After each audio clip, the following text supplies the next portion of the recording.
Hello. Welcome. Good morning, good afternoon, good evening, good night, wherever you are in the world. I am consistently late whenever I do these introductions. I apologize, but we're here now. And I want to say welcome to Spyrothon, welcome to the Spyro Showcase. I'm very excited to see what we've got today.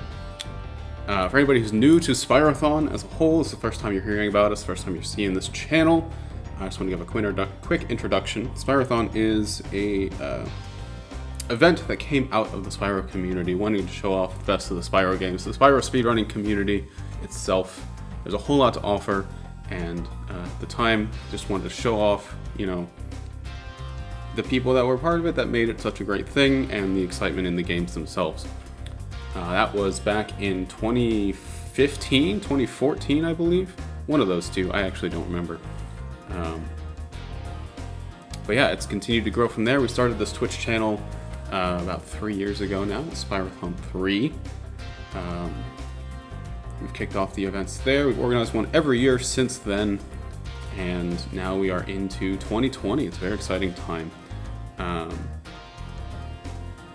had another thought there, but I forgot what it was. So let's just continue on and talk about Spyro Showcase. Spyro Showcase here is not our normal Spyrothon event. We have Spyrothon 5 happened last November 2019. Had a whole lot of fun, a lot of good content, a lot of good speedruns, a lot of new stuff as well. We got a lot of new people involved. But it is a yearly event, and we wanted to fill more time throughout the year to figure out more ways to show off the community. And so we came up with Spyro Showcase, which is our one-day event focusing on a lot of the shorter categories across the series, hopefully giving each game in the series, an equal amount of time in the spotlight. Some games get looked over. There aren't as many people running them. They're shorter categories, things like that. So we wanted to try to give, a fair balanced time to each one. Hopefully that's what we've done here. We don't have all the games represented, but we've got a good selection so far. Very excited to see what's going to happen there. I'm very excited to have everybody here in chat watching. I'm excited for our runners and our commentators, and I think it's just going to be a fun day. So now we're going to go head it over without too much further delay, even though I'm talking more and rambling. Sorry about that. We're going to head over. We're going to introduce our first host, Nost, who's going to introduce the first run for us. So let's get excited and see what happens.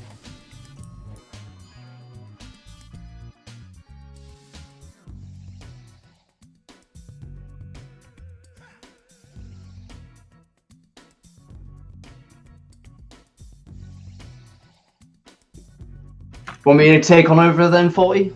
Go for it. Brilliant. Well, welcome everyone to the Spyro Showcase. My name is Nos, and here we are on the June the 20th, here to show off some awesome Spyro speedrunning content for you all. So, first of all, before we get on to the Spyro 3 race, I want to quickly thank Faulty and Phoenix and Tuper for running this awesome event, because, it's absolutely amazing. And we get to run some awesome Spyro, and I'm going to take you all over to the Spyro 3 Any Percent race, hosted by commentaries by Jeremy Thompson, and your racers are Rui, Becky Chan, Camp Veltmeister, and Wafflewizard. Best of luck, everyone. I'll take it over to you then, Jeremy. All right, so are we ready for the countdown? Yes. Okay. Yeah. All right, I'll start from 5 on go. 5, 4, 3, 2, 1, go.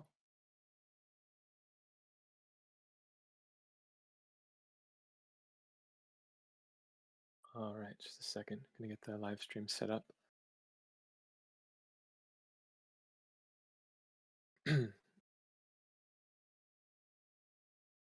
Cool.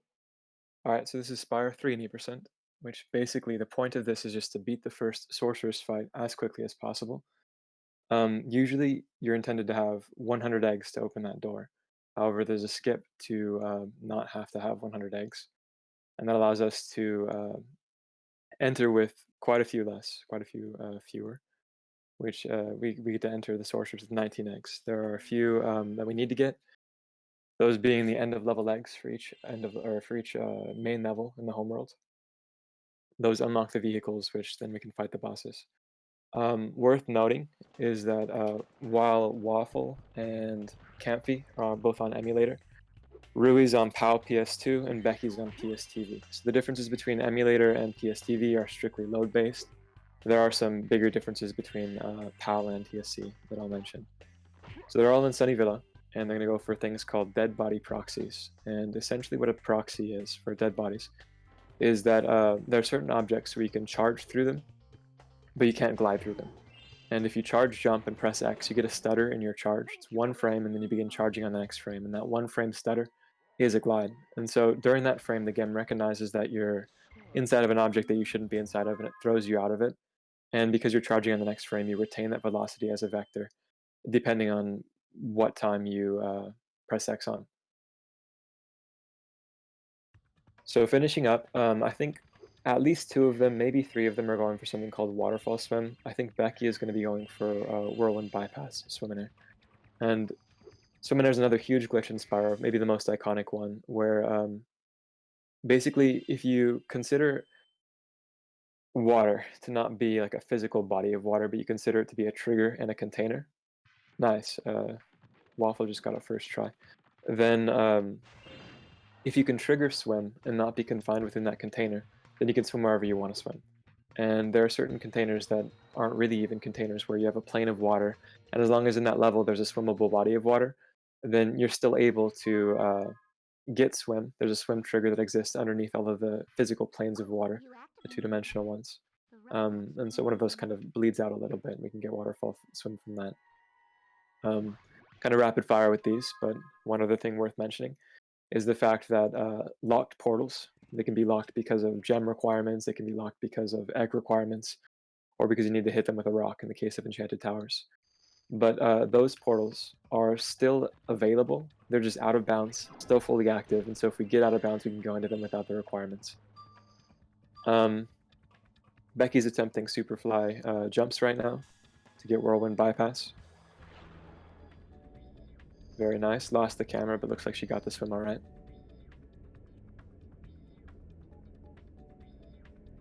Okay. So a lot of them will be going for, I think all of them in the next like 30 seconds or so are going to be going for Molten Crater entry. It's one of the most notorious tricks for newer runners especially, but it's difficult even for veteran runners. It requires a wall glide, or I should say it doesn't require a wall glide, but it effectively requires a wall glide. Which basically, if you have your shoulder on a wall, you don't lose height as quickly. It's a lot more evident in Spyro 1 if you've seen runs of that, but in Spyro 3 we can still use it advantageously. It's a little more subtle, the effect. So in Molten Crater, it's pretty interesting. There's a different type of proxy called an animation proxy, and we get that from the boar. So hopefully one of them will be able to get it. But basically, animation proxies work exactly the same way. Waffle just got it. Exactly the same way as dead body proxies, except for the fact that instead of being pushed from the inside of an object, you're being pushed by the animation by the outside of an object. And so in terms of method, instead of waiting until you're within a hitbox, usually you're going to glide just over the hitbox or flop just over the hitbox and then charge. And you get the same effect. The levels were largely designed circularly, meaning that if you can get a lot of height, you can just get a skip and get to the end of the level, and that's all we need. So Rui and Kampfi both just went for Whirlwind Bypass. Rui's going for it again. Just got it. They're using it to enter Molten Crater instead of doing the wall glide.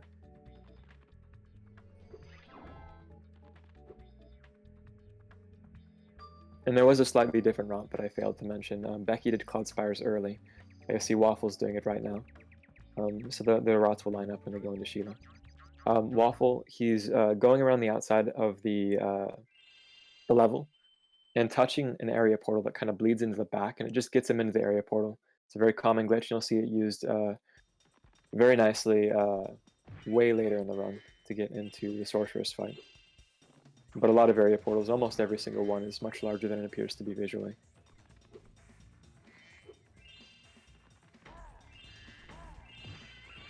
Also worth mentioning, Waffle, Spore, and I all made a pact that if he PBs during this race, then we're all going to have heart attacks. So while I'm hoping that he does well, I'm also kind of crossing my fingers that I don't have to go into cardiac arrest.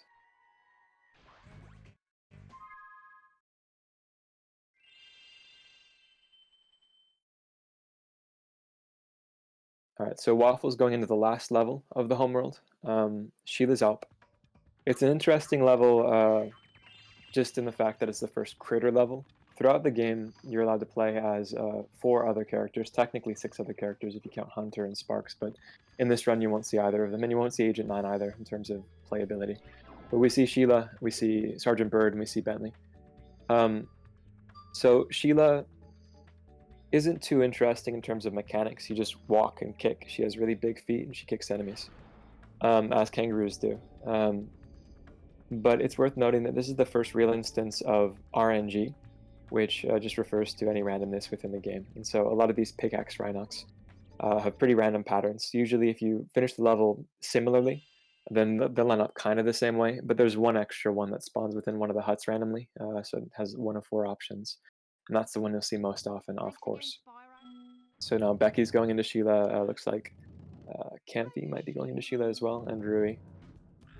So relatively close. Waffle's finishing the level and going into the first boss.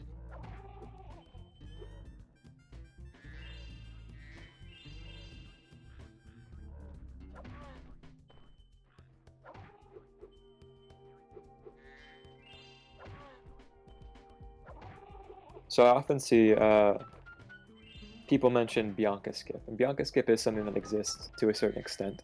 But usually when I say Bianca Skip's always temporary, then the next question is, what if you finish on Sunnyville so that when you come out, you get teleported instead of talking to Bianca? Interestingly, Bianca interrupts the teleport, so it's much less efficient that way. Anyway, on to Buzz. First homeworld boss. He's intended to have this buzzsaw attack that chases you around the arena for quite a while when he comes out after being hit into the lava by Sheila. However, if you stand next to where he's going to spawn out, next to the edge, he's programmed not to go off the edge by himself because that'd be a little cheap. But that just means he stops his buzzsaw attack very early. On the middle 2 hits, he needs 6 hits to die. On the middle 2 hits, he develops this wall of fire that is supposed to hurt you. It's supposed to prevent you from hitting him immediately. But if you turn the camera away from that wall of fire, it does not spawn. And so essentially you just go to the edge near Buzz, you hit him in, you turn the camera, and then rinse and repeat 4 or 5 times, and then he's dead. Pretty cool boss. It's interesting, but also a very easy boss.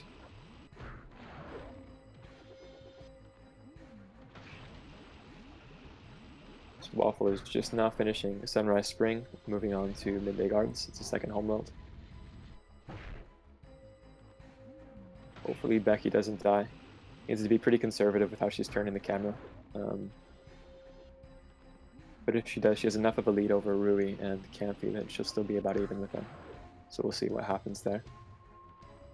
I think all of them go for the bridge swim route in Midday Gardens, and so they're going to go under this bridge, and it is totally solid. You just clip through it. But looks like Becky got through it all right. Nice job. Man, Waffle is on. So you jump a couple of times, move forward, and kind of edge your way so you're clipping in and out of the boundary. And if you press square at the right time at that point, you just charge straight into the out of bounds and you're not contained. And it's a very useful out of bounds because you get to go wherever you want with it. And in this case, we want to go to Sergeant Bird. Waffle's PB is 31.35. Rui's is 34.38, Becky's is 33.30, and Kampfi's is 38.51. So I guess I should mention the differences between consoles and versions. So like I mentioned at the beginning, Becky's on PSTV, very fast loads. Emulators behave the same way pretty much as PSTV, except they're a little bit slower with loads. And so I think it's about a minute, since the emulators are pretty similar to PS2 SDS. And PAL PS2, which is what Rui's on, behaves differently. Proxies are a little bit more difficult. The potential height is less, it's lower. Jumps are a little easier, so like things like Icy Peak Jump or Enchanted Tower Skip, those are easier on PAL. Additionally, keep your eye out for in Bamboo Terrace. Rui will be doing a PAL exclusive skip around the boulder. So once Rui gets to Bamboo Terrace, definitely watch that because he's the only one that's going to do it. Sergeant Bird, very intricate checkpoint system within the level. There are certain required checkpoints, which are the wooden doors and a few other things like placing the weights. there are certain unnecessary checkpoints that speed up the path of the hummingbird that you're trying to escort through the level. So you'll see certain enemies are killed. Usually the enemy is killed for convenience or to advance the hummingbird through her paths more efficiently. The one next to the second weight is killed strictly for convenience. It's not part of the checkpoint. In terms of movement tech in Sergeant Bird, really the only thing is that we hold both strafe buttons, and that allows us to have strafe speed going any direction that we want, which is a little faster than just normal flapping speed.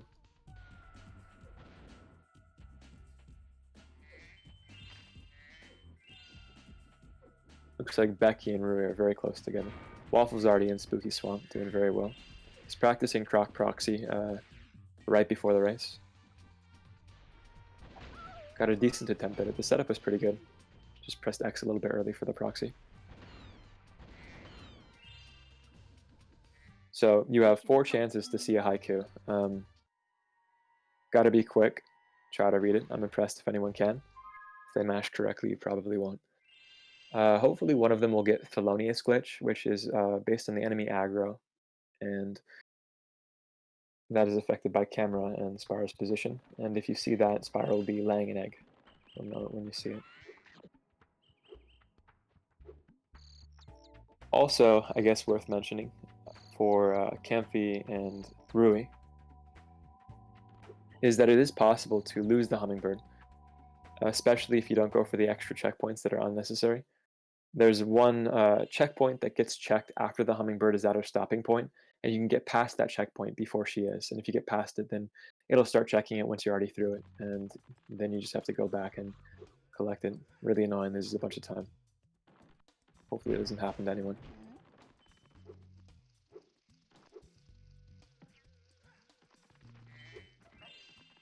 So in Bamboo Terrace, Waffle attempted Bug Proxy, which is another dead body proxy. Most of them will be going for Boulder Proxy, which is a squeeze proxy, a new variation that haven't discussed yet.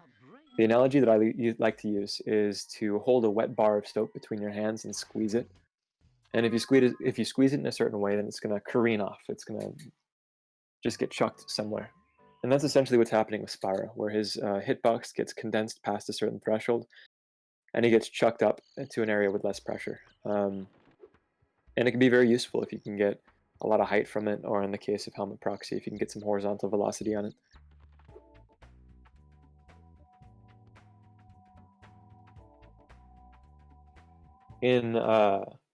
Becky just missed the Bamboo Terrace portal.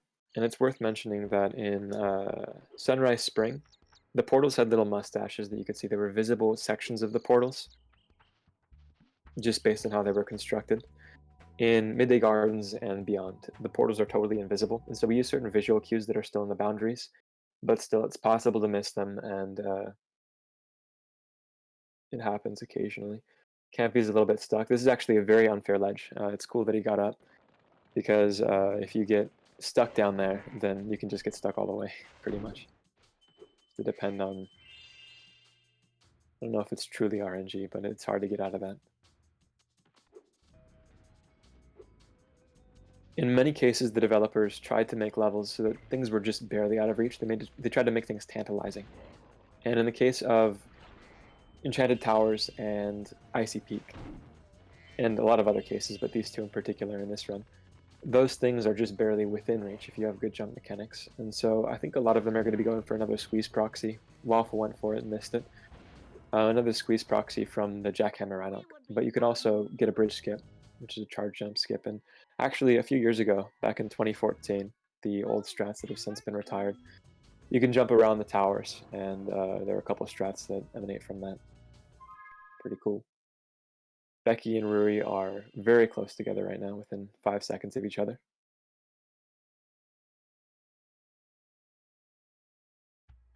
So with any teleport, and you can use it in Sergeant Bird in this run, you can also use it in Enchanted Towers. With any teleport, if you stand directly in front of where you're going to be teleported, and if you're going to receive text right afterward, then you get something called teleport anticipation. And basically what it is just text early because you're there early.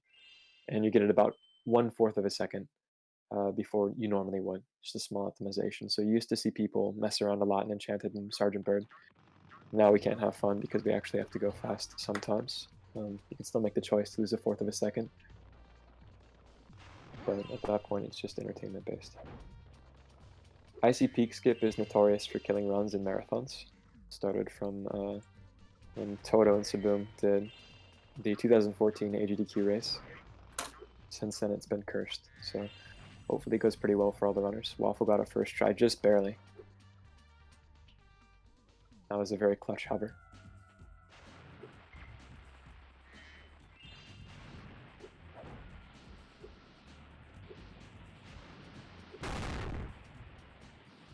So maybe Rui or Becky will go. Yeah, I think Becky just went for teleport anticipation, and Rui is going for it right now.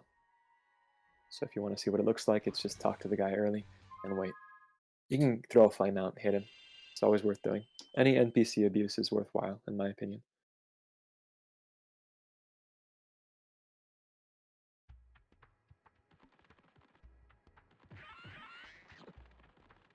Alright, so Waffle's on the Spike already. Spike is a really interesting boss in this game because it's the most obvious instance of adaptive difficulty. This game has adaptive difficulty, and it's actually pretty complicated. There is, in most cases, a local adaptive difficulty as well as a global adaptive difficulty. The global adaptive difficulty is based on which eggs you have. There are certain eggs that qualify as hard eggs. I'm doing air quotes right now, you can't see, but I just told you. So they qualify as hard eggs. Those eggs include Buzz, Spike, and the egg in the cave in Sunrise Spring. If you get 2 of those, it decreases the value down to like -20, I think it is. New and Tox and Drash did the heavy lifting, and actually all the lifting in terms of finding out why this worked. But coincidentally, we only have 1 of those eggs at this point when we face Spike.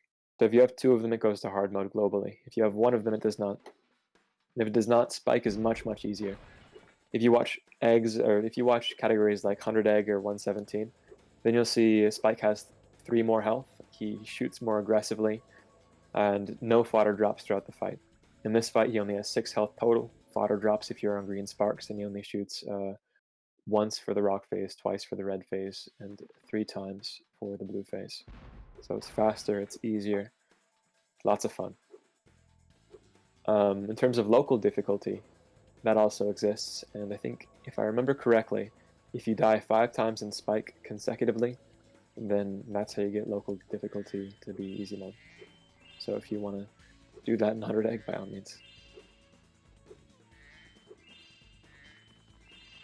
The Bentley entry is kind of difficult, probably one of the more difficult entries in this category. Pretty much only because Honey Speedway is right there as well. It's also locked in this category. And because Honey Speedway is right there, you have to dodge it. You have to dodge around Honey Speedway or else you go in, and we don't need to go into Honey Speedway. So it's just a couple loading screens, each about 10 seconds, and the menuing. So you end up losing about 30 seconds. So Rui is in Spike. Becky's going to Spike. Kampfi's on Icy, so he'll be in Spike shortly. I'm hoping that somebody hits Bartholomew. Get him with a gong, or get him with a club hit. Bartholomew, he's better than Bentley, I'd say, just in terms of Yetis go. But the thing is, like in boxing, he accuses this innocent Yeti of stealing his ball. The Yeti didn't even do it, and you have to beat the crap out of him twice to ascertain that fact. So he's just a spoiled brat, pretty much. And brat is an anagram of Bart, which is a shortened form of Bartholomew. So, I mean, it makes sense. Nice. Waffle went for world record proxy, so he's guaranteed the world record here. He just toppled my time. And another gong. I've been contracted to say it. They wanted me to yell it. I'm not a screamer. So with world record proxy, basically you have the avalanche fall on top of you, and then you walk backward a little bit. You just go straight up. Has no use, loses 5 to 6 seconds, but is totally worthwhile for the swag. Very good. Also worth mentioning, I think I've used that phrase 3 to 4 times already, but it is worth mentioning. There's a version difference, 1.0, 1.1. The game is released twice. We usually use version 1.0. I know Becky's on that, probably Kampfi and Waffle are on that. I'm not sure how it is on PAL, but the differences include lower boundaries in Evening Lake on version 1.0 and no cutscene for Spike, as well as a different egg placement where you actually get to jump out of it. Rui just came up with, I think, the clutchest entry that I've ever seen for Bentley. That was very impressive. Didn't think he got it. Thought he was in honey. That's clip worthy.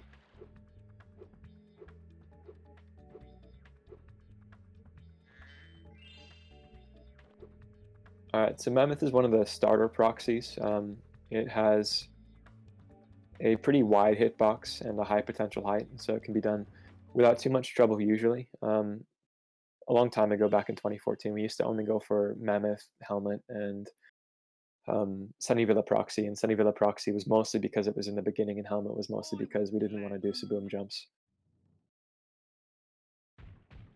Saboom is a madman whose mechanics were well ahead of his time, so... Waffle's struggling a little bit, mishandled the proxy, and then missed that hover, unfortunately, but hopefully he rebounds quickly. Nice job, Kampfi just got into Bentley, so now 3 in Bentley. Bentley's a very long level. While they're all in there, it's good to note that the steals that you have to kill, they are necessary, first of all, for the escort, but also they're manipulated by the camera. And so you'll see the runners kind of pressing R2, I think it is, to get the steals to line up in a way that's fast. Speed is the name of the game. If they're off camera, kind of like Buzz in this firewall, if they're off camera, they're not moving. So you get them off camera and just make them work for you. The gong skip that Becky just did and Kampfi and Rui are going to do. Minor time save, but it's cool. It allows you to do a world record proxy. So we saw 1 gong, and now we'll see 3 other gongs. Another gong. So by this point, Waffle would normally have had to have 50 eggs. That's the requirement for getting into Fireworks Factory. They don't have that many, not nearly that many. The main requirement that we had to get around was Charmed Ridge, which is a 58 egg requirement, and there's not a really good way to get into it without something called Zombie. There is a swim in air that is available in Evening Lake, but to my knowledge it's never been done RTA. It's only been done with save states, and it's not fun and not fast. That's a bad combo for tricks and speedruns. So I'll explain Zombie as Waffle gets to it. But with Fireworks Factory, it's actually a very important proxy, but one that's really annoying. A lot of enemies move predictably and manipulatively, if that's a word. Fodder does not. Fodder is semi-manipulable, but there isn't a random element. You can corral it a little bit, and if you get it early in its movement, it moves kind of predictably. But it sucks a little bit, and it's a small hitbox, kind of flits around, and it saves 35 seconds if you get it.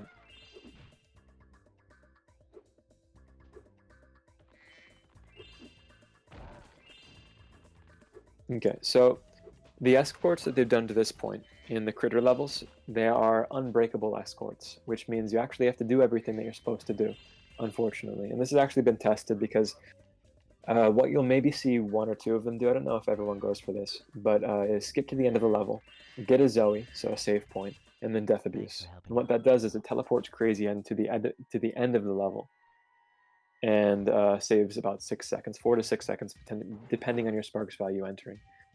And so the critter levels, you can't do that. You can hit Zoes at the end, you can Death Abuse, but then the guys just don't work with you. They don't teleport in the same way as Crazy Ed does. He's a maverick. And we were hoping when we were doing the task that Sergeant Bird would work that way. Grant hacked it out of the map, got a save point like that, but it just doesn't work that way. So this is a very unique escort break, if anyone does it. And then we do Zombie after we get it. And for Zombie, you can kind of consider Sparks to be a numerical value. This is very simple terms. So we'll say gold is 3, yellow is 3, whatever it is. Blue is 2, green is 1, no Sparks is 0. And if you take damage, that should kill you. But then you pause on the frame where you take it. And on console, it's pretty easy to determine if you've paused on the right frame because the controller vibrates. On emulator, I don't think it does. Then the game has recognized that you are supposed to have died. It gives you like a -1, basically. I think it's actually a coordinate wrap, technically speaking, but essentially a -1. And the pause menu holds you in this limbo state. But in the pause menu, you have access to the exit level menu or the exit area level or menu. And if you press that, you exit within this limbo state, and once you've exited the level, the game doesn't want to kill you. And so you get put into this mode called zombie mode. We call it zombie mode. And the main advantage to it is that you don't transition states very well. So if you're in swim state, you stay in swim state. If you're in ground state, you stay in ground state. And so because we exit Lost Fleet in swim state, if we're in zombie, we have a free swim in it, and that allows us to get into Charm Bridge very easily.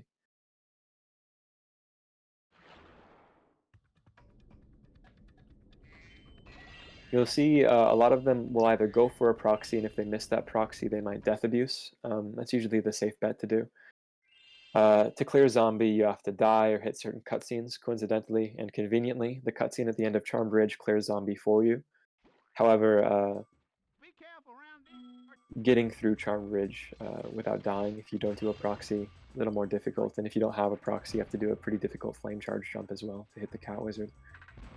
Because in zombie, you cannot use whirlwinds, you cannot use power-ups, you cannot get sparks. So in many cases, you're disadvantaged by it. If they don't do the proxy skip, you'll see what Waffle just did. The problem, there will at least be one other person that does that, I'm sure. You just go through the wall. It's non-collision. For some reason, they left that one open. Obviously unintentionally. But in many cases, the developers, if they thought that you wouldn't be able to get somewhere, then they just didn't bother programming Solidity to that thing. But in this case, I mean, you would have expected them to know that you could get there. But fortunately for us, it is non-solid.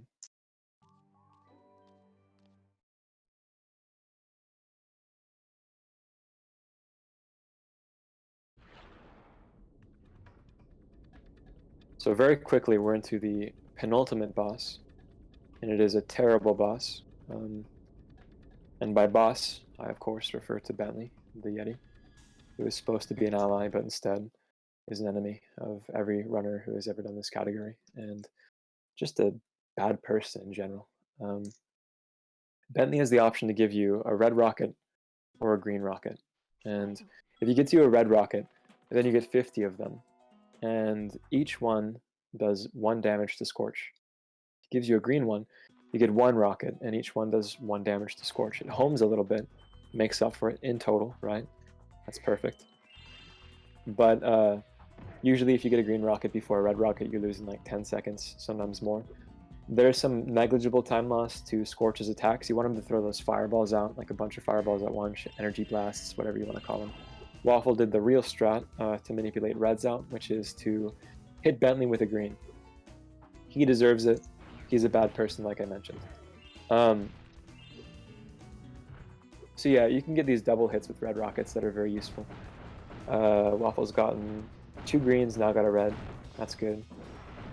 Anyway, so with Scorch's attacks, he can throw out crabs, random number between 2 and 4. He can throw out rodents with TNT, random number between 2 and 4. He can throw out Buzz, the boss of Homeworld 1. He can throw out a fireball, he can throw out the energy attacks. You want him to throw out the energy attacks or crabs. Those are both pretty good. Fewest crabs is better. And then after that, I think it's like rodents, then Buzz, then the fireball is the worst one. So this fight was actually very unfinished. Green rockets, in the Prima strategy guide, the holy grail of resources for this game, it actually says the green rockets do double the damage, and if they did that, then they'd be about equal with red rockets, but they don't. And they were supposed to. They were supposed to do double damage, and in fact, there were supposed to be 2 other power-ups, one that cleared all the enemies on the field, and one that gave you invincibility. But those power-ups were never finished and never implemented. So Becky is now going into Scorch. We'll see what RNG she gets. Rui's just now finishing up Charmed. Kampfi's just now finishing up Charmed. And you'll see Waffle go for something called Helmet Proxy. So if he had 100 eggs right now, he would be going to the Sorcerer's Store and have Bianca unlock it.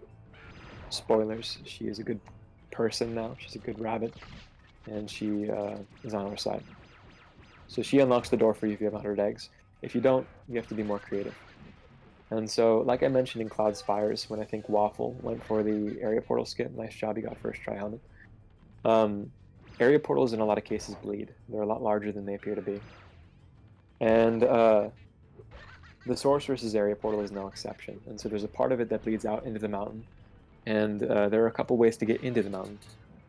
One is what I mentioned before, which are Saboom jumps, which are very slow and very difficult. But before Helmet Proxy was really figured out, it was a tenable alternative.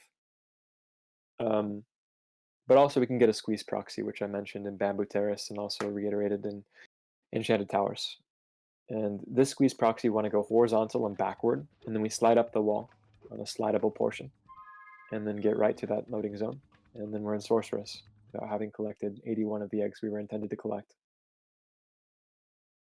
The Sorceress fight is broken into 3 phases: Cannon phase, Tank phase, and UFO phase. They're supposed to be 2 hits, 4 hits, and 6 hits respectively, but you can get extra hits within each phase, and you can get extra drops after each phase. And you can force them as well. It's a very complex fight, actually. Looks like Becky, Rui, and Kampfi are all very close together, so it's just going to come down to Helmet Proxy pretty much between them. Waffle is going to be finishing out very quickly. Like I mentioned, Waffle's PB is a 31-35, so this is a very good resetless run for him.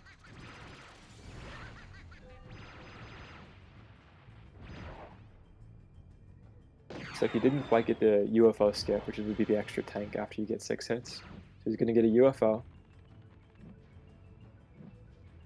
There it is. And finish it up.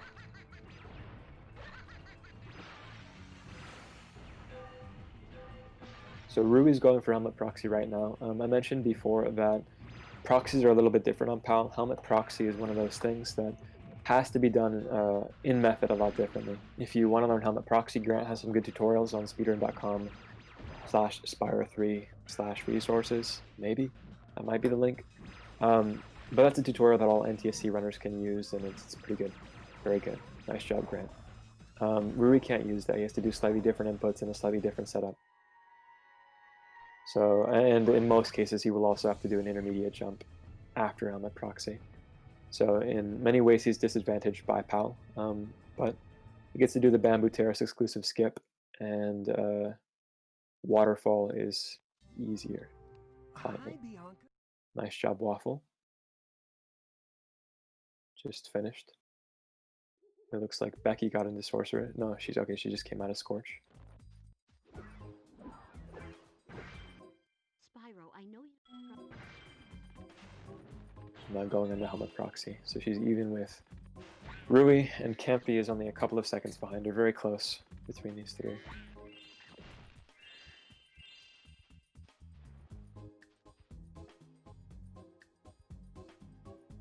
So while we're waiting for them to get Helmet Proxy, I'll give a little bit of history on Helmet Proxy. Originally, this proxy was actually known for a very, very long time. Like pre-YouTube, it was known that you could get a proxy from the helmet just by kind of like running into it and pressing X and jumping out. The proxy was forward, it was useless. But then when Tuval discovered the loading zone, people really started to lock it down. I think it was T-Smart originally, who had a 3207 back in the day, back in 2013. T-Smart, I think, came up with the original method for Helmet to get back into the mountains. Don't quote me on it, but I think so. And then when Tuval explored the mountains and found the loading zone, then the methods were refined a little bit. So for a while, people used T-Smart's method. For a while, some people used Saboom jumps.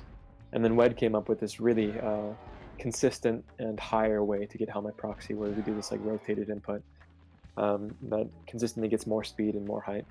And then I think Retro altered that very slightly. And that's the method we use right now. So it's gone through a little bit of an evolution, and it's made it a lot more of a realistic skip than before. So all 3 runners now are in Sorceress. Very close, very, very close. Kampfi is waiting on his cannons. Becky just got to phase 2, and Rui got to phase 2, but got the extra cannon drop that I mentioned, and so he's going to be able to get to phase 3 without ever using the tanks.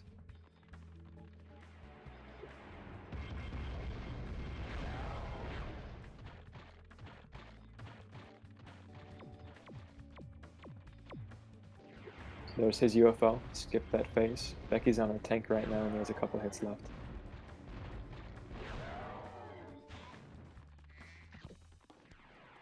Being on green sparks in the sorcerer's fight is actually a very bad thing. So usually you want to enter with blue or gold sparks, because if you get hit while you're on blue sparks, then Agent 9 will prioritize sheep instead, which is helpful in one respect, but also it loses time. He's just trying to do a good thing. Better than Bentley, who's just trying to do bad things all the time. So Becky and Rui are just about dead even. And Kampfi is only a couple seconds behind. It's actually really close between these three. And nice, that was awesome. Kampfi just got a forced UFO skip. We call it a complete force. Basically, if you're half of an arena away from the sorceress, throw out a shot that's going to hit her, and then jump off. And Agent 9 is already waiting at a tank. And then he will start shooting that tank, and by the time that shot hits her, the tank will be coming down, and it will not go away. Usually the vehicles are cleared if they're extra. Rui just finished.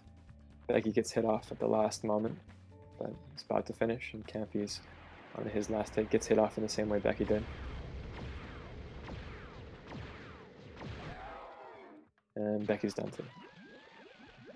Only 2 to 3 seconds behind her, Kampfi. Nice job to all 4 runners. That's really good.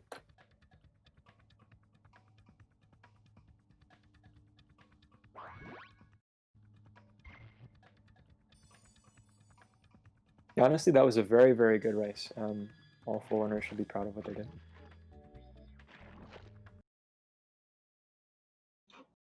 Righty, all good then, Jeremy?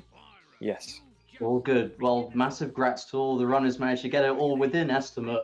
I've just had a chat with Lottie, and we were seeing if we can get all of the runners in on the in on here right now as they arrive on in. How would you all feel about that race then? Well done, everyone.